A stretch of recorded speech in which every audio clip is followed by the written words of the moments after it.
Армысыз ағайын. Біздің канал саяси канал емес, сондықтан бұл вирустың қайдан қалай шыққанын, не себепті шыққанын біз талқыламаймыз. Бұл жерде біз қалай өзімізді құтқаруымыз керек бұл бәледен. Қалай құтыламыз, қалай ағайындарымызды, қасымыздағы жақындарымызды сақтаймыз, сол туралы талқылайық.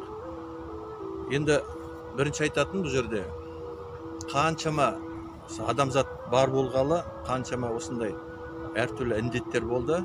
Мысалы, Европада да қанша рет болды, орта ғасырларда болды.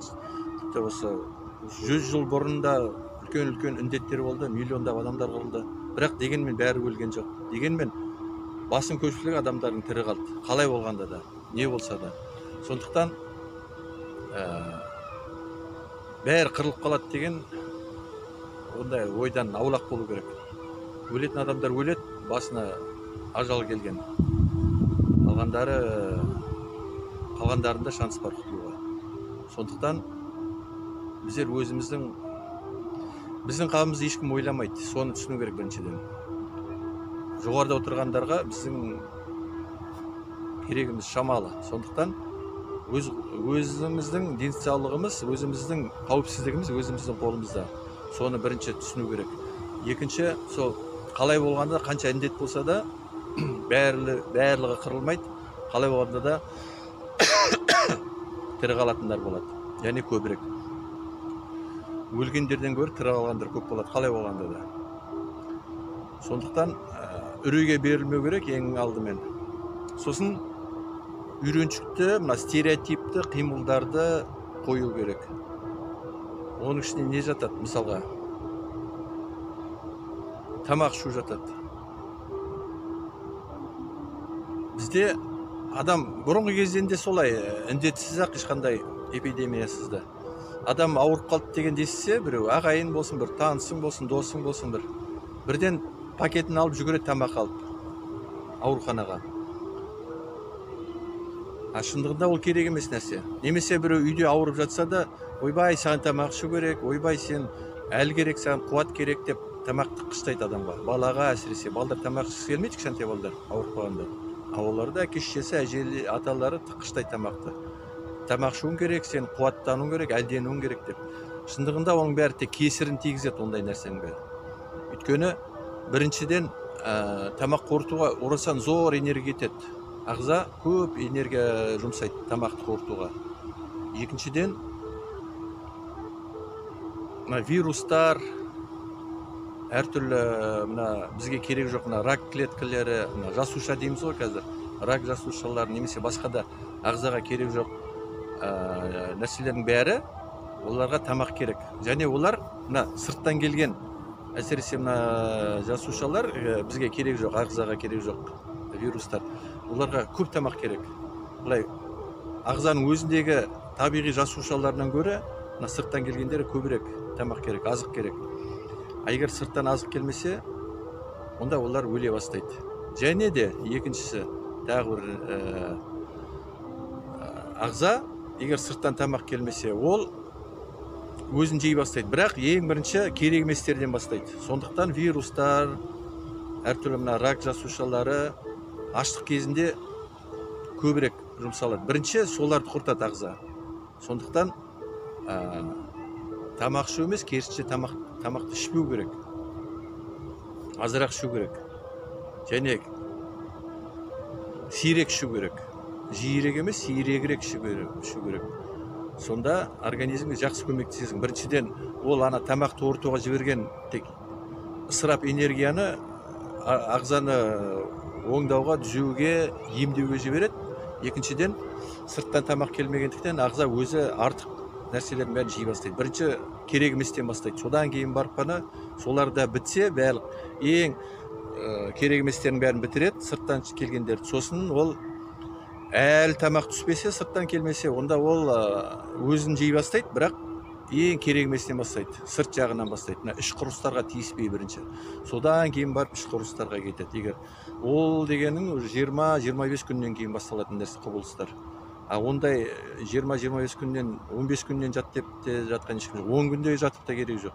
Бір күн, 3 күн әрі кетсе, тамақ ішпейді, тек су ішіп. Сол кезде бірталай өзінен өзің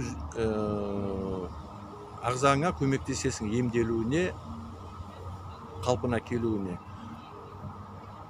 3 күнде адам өліп қалмайды. Қандай дайындығы жоқ болса да, физикалық жағынан да, моральдық жағынан да ашуға дайын болмаса да, адам 3 күнде, 4 күнде өлмейді ешқашанда, ешқандай адам аштықтан. Аштықтан адам 1 айда өледі. Егер дым тамақ келмесе, 1 ай бойы тамақ ішпесе, адамдар өле бастайды. Бірақ дайындығы барлар, ол тарихта оның неше түрлі дәлелдері бар. 70-80 күнде тамақ ішпей жүрген адамдар болды талай.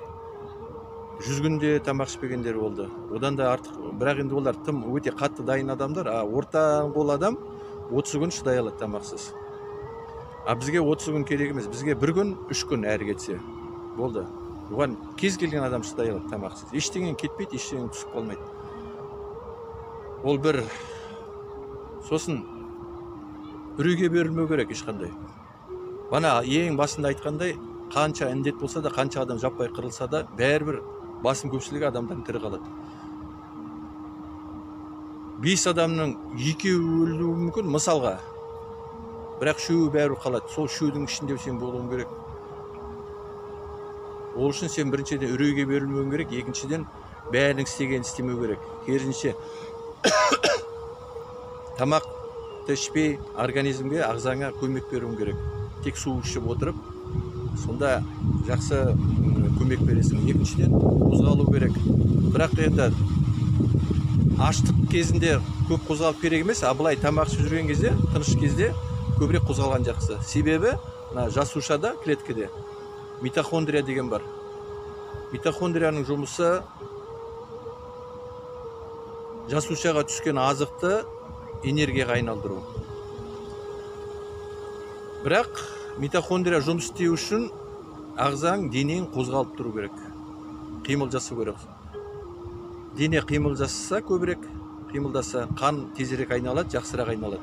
Сол кезде митохондрия жұмыс жасайды. Егер жатып алған адам, тамақ ішіп тек жата беретін адам, көп қозғалмай отыра береді, жата беретін адамда митохондриялар дұрыс жұмыс жасамайды. Сондықтан май басып кетеді тез. Оның май басудың себебі сол. Митохондрия дұрыс жұмыс жасамайды. Митохондрия дұрыс жұмыс жасау үшін адам қозғалу керек көбірек.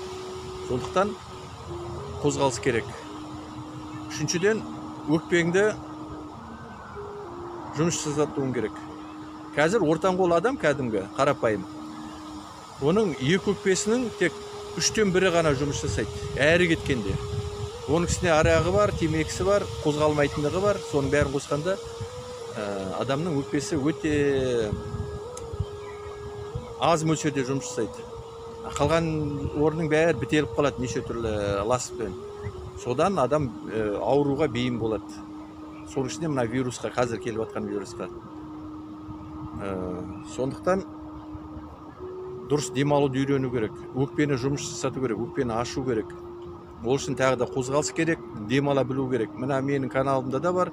Егер менің айтқандарым ұнамаса, басқа да әртүрлі орыс тілділер де бар.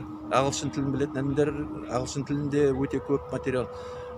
Қалай демалу керек, қалай жасау керек, қалай өкпені ашу керек, соның бәрі бар интернетте.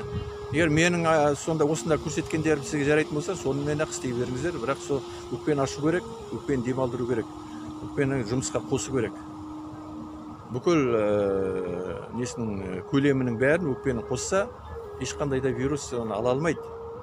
Ол енді 1 күндік жұмыс емес, бірақ дегенмен дайындалу керек қазірден бастап. Егер вирус тиген болса, онда дәрмекке жармасқанша, одан да сол өкпені түзеп, қанды түзеп, солай емделген дұрыс болады. Сондықтан бәрі өзіміздің қолымызда жалпы. Үрейге берілмеу,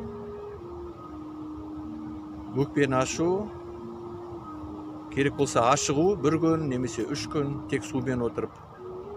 Осындай қимылдар жасап, бұл апатты жеңуге болады. Бұл келген бізге вирусты. Сөйтіп біздер өзіміздің қауіпсіздігіміз өз қолымызда дегенді осылай іс жүзінде орындауымыз керек. Әзірше осы қысқаша, өйткені көп ұзақ айтып келсең, тағы адамды шаршатып жібересің, тағы сол көп сөз айтылса көбі ұмытылып та қалады, сондықтан қысқада айтқан дұрыс болады. Осылай әзірше осы, ары қарай сосын жалғастырамыз. Дағы осыны ұғынып алсаңдар, осыны кішкене бастасаңдар. Енді қосымша тек ана тамақ жөнінде айтып жіберейін. Мысалға, ашықпасаңыздар да ең болмаса тамақты 2-ақ рет ішуге болады күніне. 16-да 8 деген схема бойынша.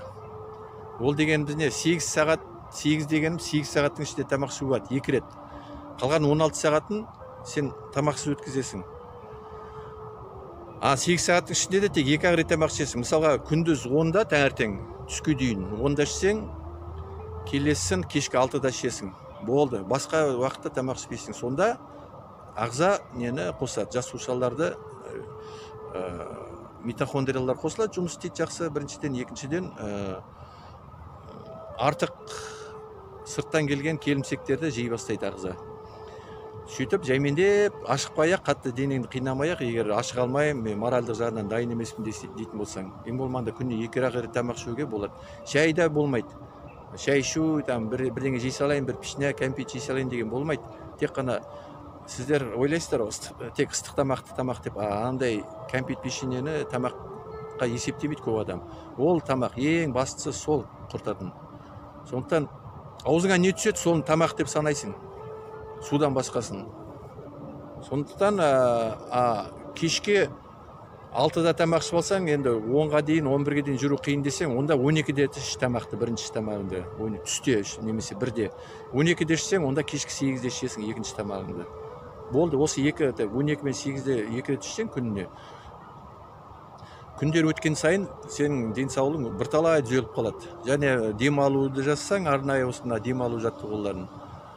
Үшіншіден, көбірек қозғалып жүрсең, төртіншіден, үрейге берілмей, қорықпай, өзіңді мұқам ұстасаң, соның өзімен-ақ біз жеңеміз. Қандай вирус болса да. Жақсы, бүгінше осы.